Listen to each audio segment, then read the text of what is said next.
साध संगत में होती हैं तो साध संगत जी सत्संग की महिमा तो अपार है। इसका जितना व्याख्यान किया जाए उतना ही कम है।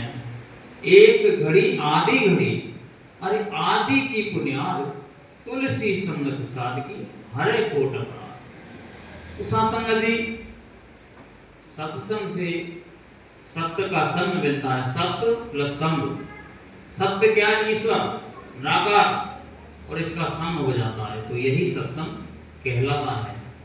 तो सत्संग जी एक होती है संगत और एक होती है कुसंगत। संगत में सत्य का साथ होता है और कुसंगत में गलत बातों का संगत में पड़ जाते हैं, उससे हमारा जीवन नर्क बनता चला जाता है।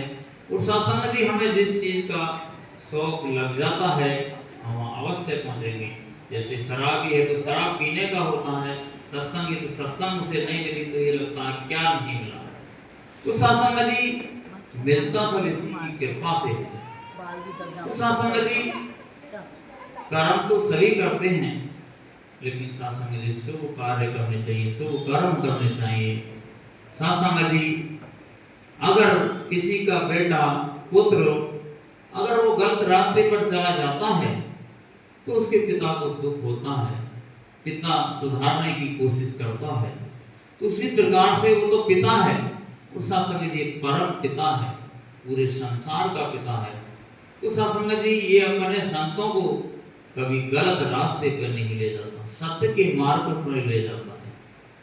तो सत्संग जी हम अगर नफरत निंदा चुगली से बचकर रहेंगे तो सत्संग जी हमारे जीवन में सुख मिलता चला जाएगा।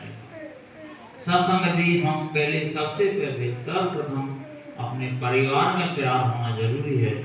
सत्संग जी सबसे पहले हम परिवार में ही रहते हैं, परिवार के बाद समाज होता है, फिर नगर होता है, फिर प्रदेश होता है, फिर देश होता है।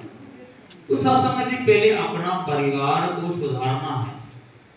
सत्संग जी कड़वे बातें होती हैं परिवारों में तो सत्संग जी उससे और नफरत बढ़ती चली जाती है। तो सत्संग जी पहले हमें अपने परिवार में प्यार बढ़ाना है, और जहाँ प्यार है वहीं निरंकार है और उसका बेड़ा पार है। तो सत्संग जी प्यार से बड़ी कोई शक्ति नहीं है। प्यार से हम जिसको चाहें बस में कर सकते हैं, इस निराकार को भी बस में कर सकते हैं। तो सत्संग जी नफरत निंदा चुगली इसको हमें त्याग देना है। करना क्या है? हमें स्मरण करना है। तो सत्संग जी